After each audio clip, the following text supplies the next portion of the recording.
A lightning-fast US special operation that brought down the regime of the Venezuelan dictator.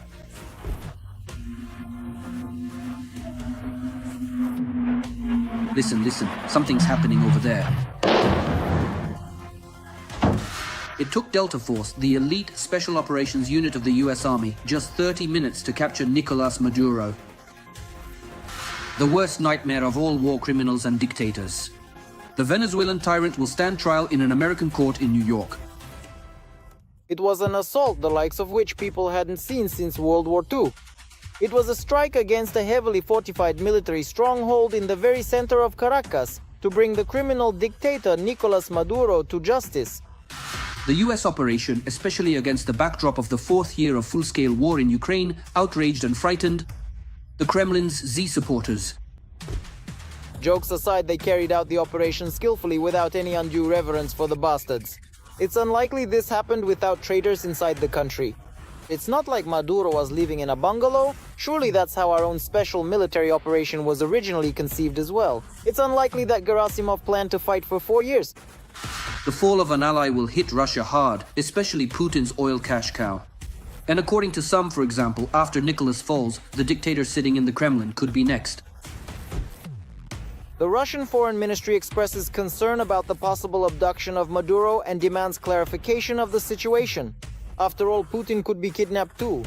How did this daring American operation unfold? What is the future of Venezuela? What should Ukraine and Russia expect? And also about the role and future fate of Russian weapons worth billions of dollars, which Putin and his servants had previously been actively supplying. Nicolas Maduro will tell you right now. For Operation Absolute Resolve, Washington deployed an enormous force, more than 150 military aircraft and drones, including F-22, F-35 and F-18 fighter jets, as well as a B-1 bomber, the world's largest aircraft carrier Gerald Ford, and dozens of ships and submarines. At the same time, a small group of special forces operated directly on the ground. No other country in the world is capable of carrying out an operation like the one the United States conducted in Venezuela. As President Trump said, our adversaries must see that America can project its will anywhere at any time. In the course of the operation, the US Army took Caracas's military potential very seriously. The Bolivarian Armed Forces number 123,000 personnel. In a potential air battle, the Bolivars could counter the Americans with 21 F-16 fighter jets and an equal number of Russian Su-30s. The Air Defense Forces are equipped with 2 battalions of mobile S-300 surface-to-air missile systems, totaling 12 launches. But the only thing the Russian air defense systems became known for in the battles for Caracas was their spectacular detonation.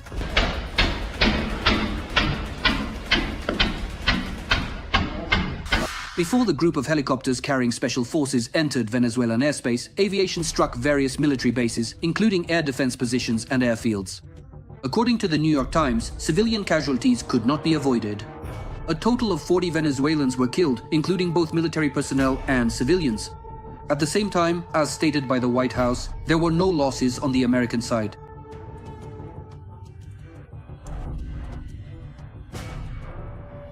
Listen, Alibaba, look at it like this. At the rig, a key aspect of the operation was bribing Maduro's inner circle.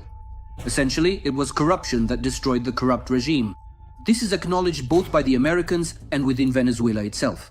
Even in corrupt Russia, Kremlin propagandists acknowledge the well-coordinated work of the American military. They don't tell fairy tales about valiant commandos who kidnapped the president of Venezuela and his wife like bandits. All of this is the result of betrayal by his closest circle. There you have it, the air defense that slept through the invasion, helicopters with troops operating freely, and the Kamadura Green Corridor. Someone got a suitcase full of cash, someone else will move into a house in Miami under FBI protection, and someone will mysteriously die in a car accident. Moreover, according to BBC sources, several months before the operation, CIA agents infiltrated Venezuela, set up surveillance on the ground, and monitored where Maduro ate, slept, what he wore, and whom he interacted with. In addition, every possible means of electronic intelligence was used, including satellites and spy planes. A lot of good planning, a lot of wonderful military and wonderful people. In fact, it was a brilliant operation. Months of preparation and the strictest secrecy. Even the US Congress was unaware of the operation. Donald Trump nearly fulfilled Putin's dream of seizing power in 3 days. As a result, yesterday's ally of Moscow, Caracas, will radically change its position. This has already been announced by Maduro's successor, Venezuela's Vice President Christopher Delcy Rodriguez. Venezuela reaffirms its commitment to peace and peaceful coexistence.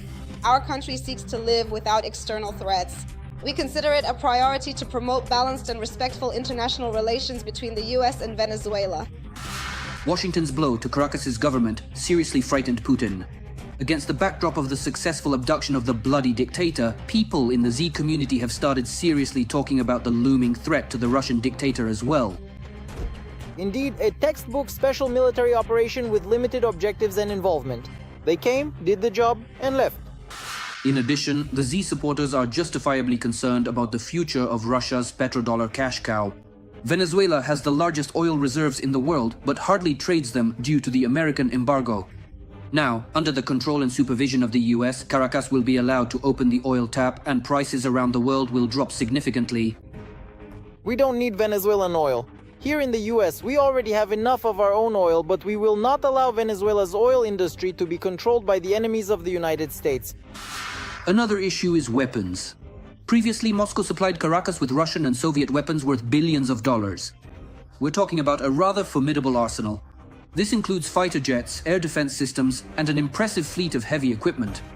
And now, in Balot, there is great fear that some of this weaponry Washington might transfer to Kyiv.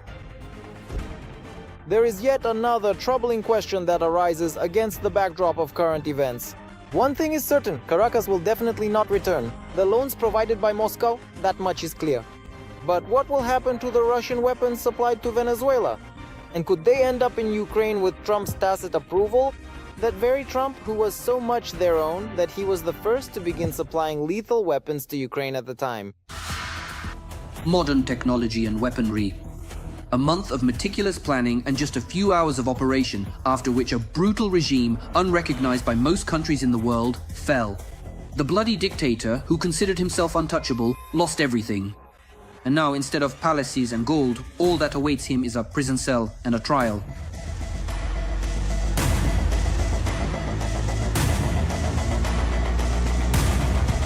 That's all for now. Don't forget to write in the comments which types of weapons you'd like to learn more about. Give this video a like, and of course subscribe to our Arsenal channel. The link is in the description below the video.